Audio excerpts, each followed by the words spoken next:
Today I'm going to list my top 5 free visual novels that you can play in English. I decided to make this list for people who aren't really sure whether or not they actually want to spend any money before playing a visual novel. That way they can get their feet a little wet before they actually are willing to go on to the more commercial stuff. But anyway, here's a list of 5 relatively safe visual novels that I think most people could enjoy. Number 5 is Leaves. Leaves tells the story of 3 childhood friends who have unfortunately kind of drifted apart with age. 2 of them are in a relationship, but it's not a very steady relationship, while the other girl is not on the best terms with either of them. It's a love triangle kind of thing, and it's also a rather adult thing. It has some hentai scenes in it, as well as some drug use and other psychological problems. It's fairly well paced, it doesn't overstay its welcome, and despite it having some adult scenes, they're fairly mild, they're nothing too hardcore or anything like that.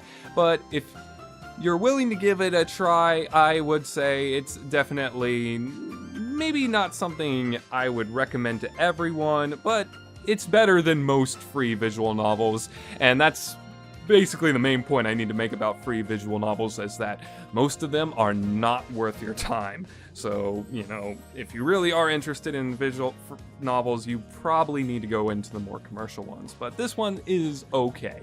Number 4 is probably the one that almost everyone has already read, and it's the most popular one. Of course, it's Katawa Shoujo. Katawa Shoujo tells the tale of a boy who has developed a heart condition and has to be sent to a school full of students with special needs, mainly disabled students, like say someone's blind, say someone has no legs, stuff like that. Obviously, there was a lot of people who were very skeptical of this visual novel when it first got revealed, because it has hentai scenes in it and it has disabled girls in it, so people thought it would be a really risque thing. But just so you know, it is perfectly fine. It is one of the most safe visual novels you can ever read. It is a typical slice of life romance drama, very, very lighthearted for the most part, even when it has drama. And if you don't want any drama, or not an extreme amount of drama, then don't read Emily's route, because her route is the most dramatic. I will say, that it isn't the best visual novel to read, because this is like a lot of visual novels. It's written by like 5 different people for each route, and so the writing quality can totally vary. Some routes are incredibly slow, some routes are fairly well paced and decent, and some routes are just flat out bad, like Shizune. So it's not something I can totally recommend to everyone if they really want something quality, but it is something that, if you want a good starting visual novel, it's certainly fairly safe. If you've already read some commercial visual novels, I can see that this one would not impress you in any sense of the word, but it is not a bad start. Number 3 is May Sky. May Sky is a lot like Katawa Shoujo, except it's much better because instead of having 5 girls, it has 1. And so she has a lot more character to her than any of the girls in Katawa Shoujo, and a lot more time spent on her character. So not only that, the main character is a much more likable character than Hisao was in Katawa Shoujo.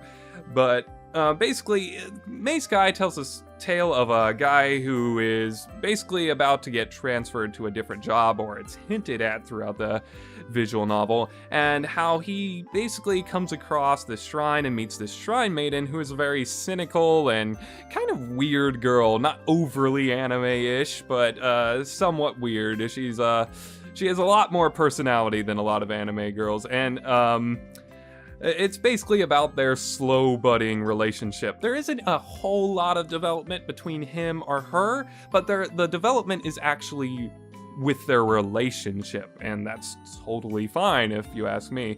And as such, it has actually a really good romance, actually much better than most commercial visual novel romances, surprisingly. I highly recommend this one if you like slice of life romances in manga or anime, as it's a really fun visual novel to read, much better than any of the romances you'll see in Katawa Shoujo, that's for sure. The drawing isn't great, but trust me, it's a lot more than what it seems.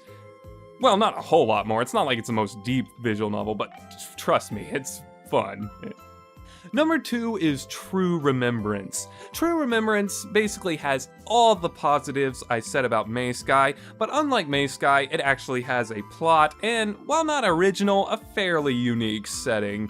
And that, it just makes it probably the easiest visual novel to recommend, because like May Sky, and it has no hentai scenes, and number 1 doesn't have any hentai scenes either, and it's just fairly lighthearted while still having some nice plot twists in it that keep it interesting, and the main characters, side characters, all of them are great. It's actually a lot better than I thought it would be, so if there was one visual novel I would tell you to read first, it would be this one.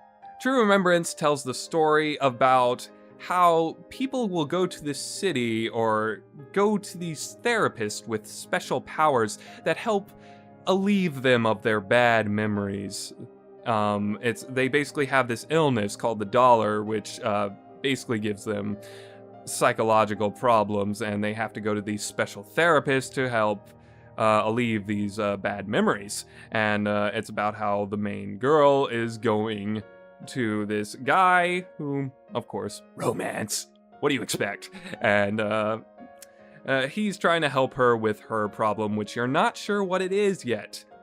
And I won't spoil anything, but trust me, it is really nice if you want just a nice lighthearted read. Number 1 should be obvious because I haven't listed it. It is Narkisu.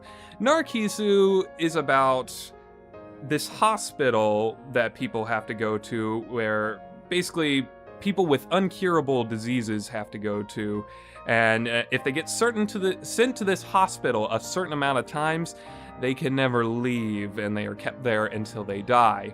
And so the main character meets this girl who explains this whole system to him, and she is basically telling him that, she doesn't really want to stay there forever. So what happens is they break out, steal a car, and, go on this little road trip journey. It's very similar to a lot of road movies or whatever. That's usually how it's described as.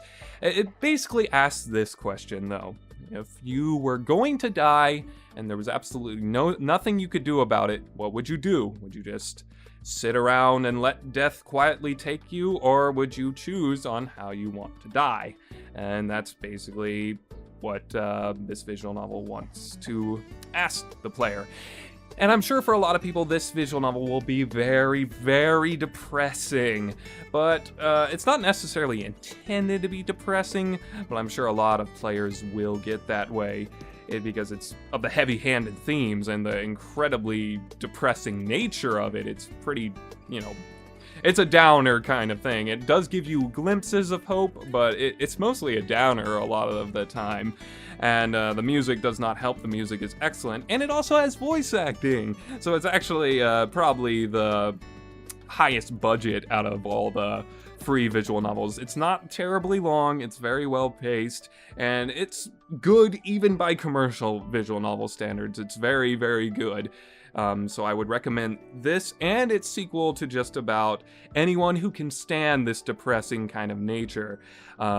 If you can't stand that stuff, then yes, True Remembrance is probably a safer bet overall. And that just about does it. Those are the 5 free visual novels you could play. I would recommend playing all of them except for, maybe Leaves. And I don't know, if you've already played some commercial harem ones like that are in a similar style to Katawa Shoujo, then don't bother with that one either. But it can certainly help you get used to that kind of thing and see if you like that kind of thing, and therefore you can seek out more commercial ones once you're done with it if you like that kind of thing.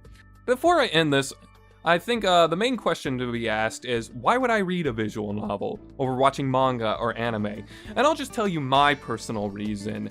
The reason I would read a visual novel over watching a manga or anime is, number one, most importantly, you get the full story at once, unless it has sequels, which is very, very rare. Okay, so you get the full story at once, much like a video game, and you don't have to wait weekly and all that stuff. You know, you can actually read it all at once. And B, the plots, well, outside of the, more porn-related visual novels, are usually more complicated, more in-depth than any anime and video game and manga. Well, there's exceptions, of course, but I want to say, it usually has a lot more freedom because manga has a certain amount of pages per chapter that it's limited to, and anime has a certain amount of minutes per episode it's limited to, while visual novels do not have that issue.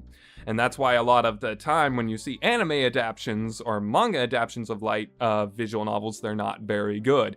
Sometimes they're good, like Higurashi, Steins Gate, Canon, but most of the time they're, leaving out a lot of material regardless, even if they're a good adaptation. So they're good for if you like that kind of in-depth stuff. And those are just my personal reasons. You might have different reasons, but I think those are the strongest reasons I can think of for me why I really like to read visual novels over watching manga or anime. And I hope you do enjoy at least one of these things that I recommend. If not, I've got a top 10 commercial visual novel list coming, and if you want something that has a little more weight to it than the ones I've recommended, then look forward to that one.